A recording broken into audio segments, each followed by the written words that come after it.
Ah, j'ai hâte de rencontrer cet Aristote. Moi Ce aussi. qu'il a à nous dire a l'air fort intéressant. Oui, on pourra discuter de nos découvertes scientifiques. Ronan, je crois que ça a toqué. Veuillez ouvrir la porte, s'il vous plaît. Oui, maître.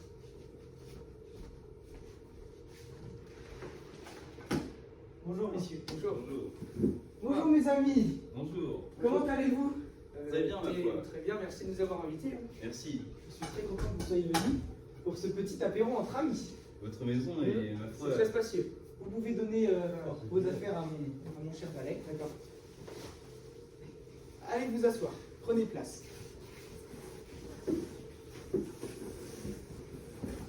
Je suis très content que vous soyez venus. Nous allons pouvoir enfin parler entre grands intellectuels. Nous allons pouvoir débattre de l'âge de la Terre comme nous l'avions promis. Ronan, peux-tu aller me chercher une bonne bouteille à la cave et les servir à mes deux amis, s'il te plaît? J'y vais de ce pas, monsieur. Merci. Alors, qu'en pensez-vous? je commence. Oui, allez-y. Alors, moi, en tant qu'archevêque, je pense qu'il n'y a rien de plus fiable que le livre de la Bible. Merci. Dieu commença par créer les cieux et les ténèbres, puis il créa la terre. Merci. Il créa également la mer, et il décida que toute végétation pousserait dans la terre et sustenterait tout être vivant. Cela est tout à fait passionnant, mais comment pouvez-vous être sûr de cela? Eh bien, finalement, je pense qu'il n'y a rien de plus fiable que ce livre sacré qu'est la Bible. Nous connaissons ce livre depuis toujours, et je pense que tout le monde devrait suivre ce livre. Écoutez, moi je suis convaincu par les dires de cet ouvrage que j'ai lu des milliers de fois. Et donc, puis-je finir mon explication? Oui, allez-y, continuez. Finissez-en avec vos idioties. Je bois, j'attends. Délicieux, c'est élixir de jouvence. Très agréable. C'est tout à fait normal.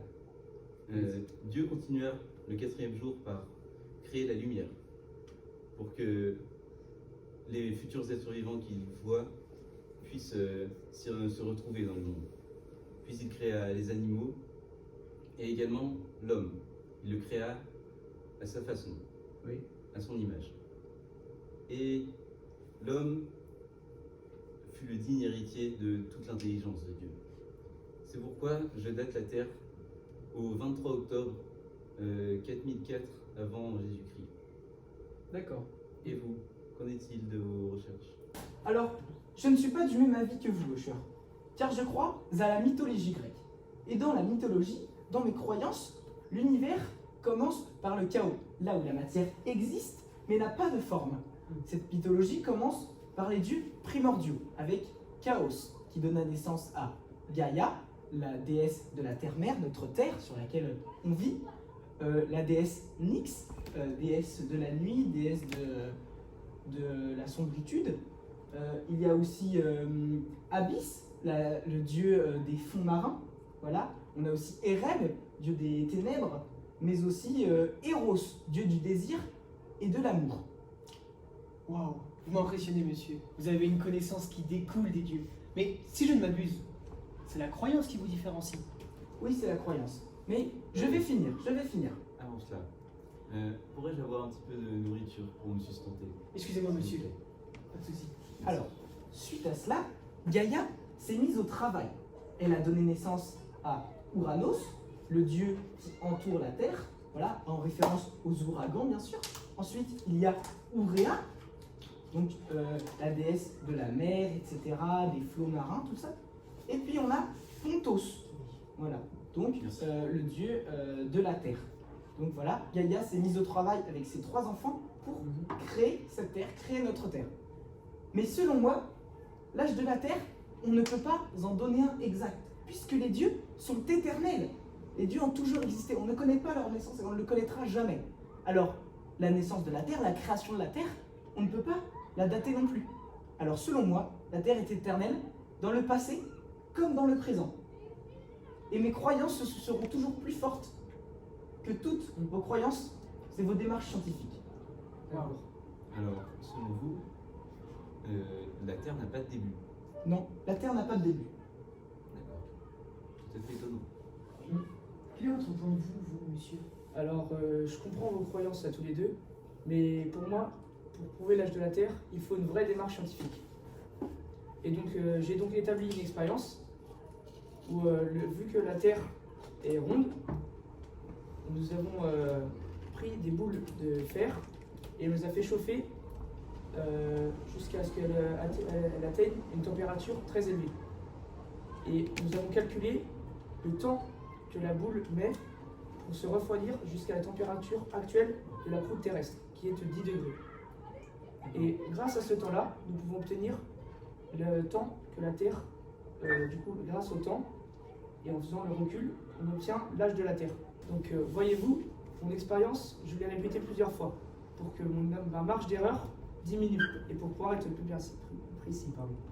Regardez, donc avec moi, j'ai amené une boule, justement, cette sphère, que je vais donc faire chauffer, et lorsque j'aurai obtenu mon résultat du temps de refroidissement jusqu'à 10 degrés, je pourrais obtenir, donc grâce au calcul de la taille de la Terre, donc j'ai pu obtenir ce résultat car les recherches ont extrêmement avancé de mon temps, et donc la Terre faisait 941 millions de demi-pouces.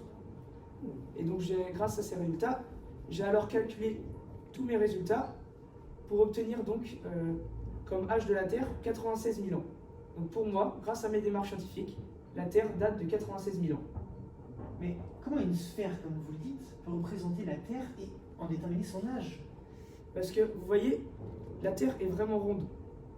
Et en fait, le noyau, on voit que la Terre s'est refroidie. Et le noyau, lorsqu'elle chauffe, du coup, le noyau va se refroidir.